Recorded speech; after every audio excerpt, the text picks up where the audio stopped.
네, 쌤들 안녕하십니까.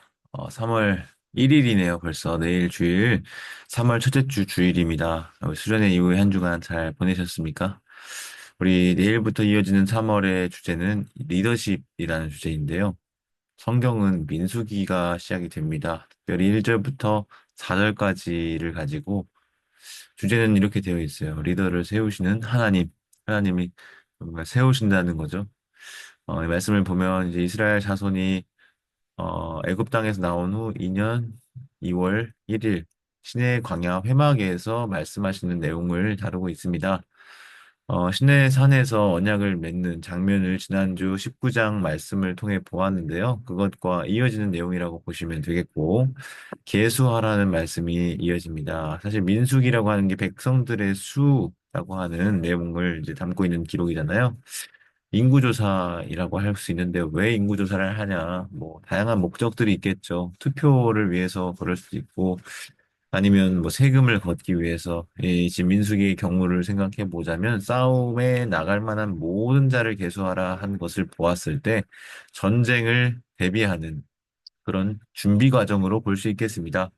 특별히 우두머리 한 사람씩을 세우도록 이렇게 그 숫자 세는 인원으로 부르는 것을 보는데요. 그래서 아마 제목을 우두머리 뭐 리더를 세우시는 하나님 이렇게 정해지지 않았을까 싶습니다. 먼저 이 민수기의 말씀을 우리가 그래도 한 달 동안 5번에 걸쳐서 살펴보게 되기 때문에 간략하게 개관을 좀 적어보면 어떨까 생각을 해서 적었고요. 이 히브리어로 베미드바르라고 하는 이 번역하면 광야에서 이게 이제 민수기의 원래 제목입니다. 원래 제목이라기보다는 이 유대인들의 성경의 제목이죠. 이것은 시내 광야로부터 바란 광야 그리고 모압 평지 그리고 이러한 이동의 과정들이 광야로부터 광야로까지 이어진 그런 내용들을 다루고 있기 때문에 명칭을 베미드바르 광야에서라고 부를 수 있겠습니다. 그것이 1절에 시내 광야 회막에서 이 광야의 이 단어가 베미드바르라고 하는 건데요. 배경이 있다면 광야 40년 생활입니다. 왜 이 40년이라는 생활이 필요했을까?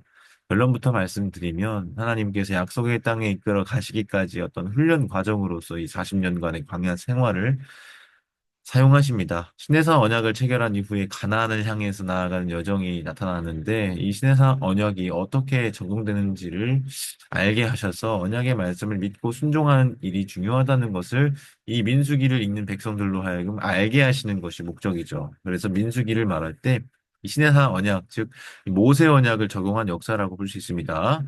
주제를 보면 불신과 반역으로 첫 번째 세대의 사람들이 가나안 땅을 하지 못하게 되는 불행을 보게 됩니다. 그런가 하면 이 두 세대의 이야기가 나타나는데 첫 세대가 불신으로 광야에서 멸망을 했다면 그 다음 세대는 이제 불신의 결과가 얼마나 치명적인지를 목격했다라는 거죠. 이 두 세대의 이야기를 통해서 무엇을 보여주냐? 하나님의 말씀을 믿고 순종하는 게 축복을 누리는 실제적인 방법이다. 그래서 이 기록 목적은 어떻게 하면 우리가 축복을 누릴 수 있는지 또한 어떻게 사명을 다할 수 있는지를 보여주는데요. 그것이 바로 거룩한 삶이라고 하는 핵심입니다. 그래서 거룩한 삶. 광야에서 거룩한 삶을 연습하고 훈련하는 겁니다. 그래서 우리 학생들로 하여금 이 민수기의 내용들을 전할 때 이러한 민수기의 중요 내용과 주제가 잘 녹아져서 전달이 되면 좋겠고요. 이 내용은 세 부분으로 나눠볼 수 있는데 10장까지의 내용은 준비와 행진이에요. 약속의 땅 들어가기 위해서. 그 다음에 19장까지의 내용은 불평과 반역입니다. 그리고 나머지는 새로운 준비, 36장까지 이어지게 이렇게 세 부분으로 나눠서 볼 수 있고요. 오늘 우리가 1장 1절부터 4절까지의 말씀을 다루면서 중요하게 초점을 두어야 할 것은 전쟁을 준비하라는 메시지입니다. 특별히 3절 말씀을 보면 싸움에 나갈 만한 모든 자에 대한 언급이 있어요. 이 싸움, 인원을 계수하는 일 자체가 싸움을 위한 목적이고 준비라는 사실을 알 수 있는 것이죠. 예, 그래서 14번이나 걸쳐서 이 싸움을 준비하라고 하는 표현이 싸움에 나갈 만한 모든 자라는 표현이 나온다는 것을 볼 때, 이 목적이 전쟁과 연관되어 있구나 알 수 있습니다. 특별히 각 지파의 우두머리를 세우시는 이야기를 통해서 리더십이라고 하는 주제랑 연결을 지어볼 수 있겠고요.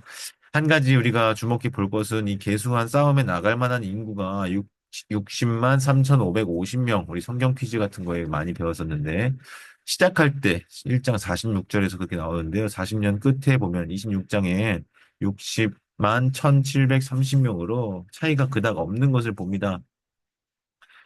분명히 이 백성들이 하나님 약속 믿지 못하고 광야에서 죽었어요. 심지어는 이해할 수 없는 사건으로 모세도 들어가지 못하는 일을 경험했지만 결국 여호와께서는 이스라엘 백성들을 통해서 약속을 이어가신다는 것을 이 인원을 볼 때 크게 달라지지 않았다.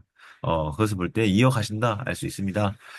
이 말씀을 통해서 우리 하나님이 어떤 분이신가를 이렇게 세 가지로 좀 생각해 볼 수 있겠는데요. 수를 세시는 하나님, 계수한다. 전쟁을 준비하게 하시는 하나님, 싸움에 나갈 만한 자, 리더를 세우시는 하나님, 한 우두머리를 세워, 이 표현들에서 하나님이 이러한 일들을 하시는 분이라 생각을 해볼 수 있겠고요. 그런가 하면 하나님의 백성은 어떤 존재인가? 이 수를 센다고 할 때 저는 이제 별들의 수를 세고 바다의 모래만큼 많게 하겠다라고 하는 그 아브라함의 약속을 성취하신 것으로 이 인원 계수를 봅니다. 이 한 명, 아들 이삭 한 명으로부터 시작했는데 60만, 남자만 이만큼 바다에 모래 하늘이 별처럼 많게 하겠다는 그 약속 하나님이 이루신 것으로 보는 거죠.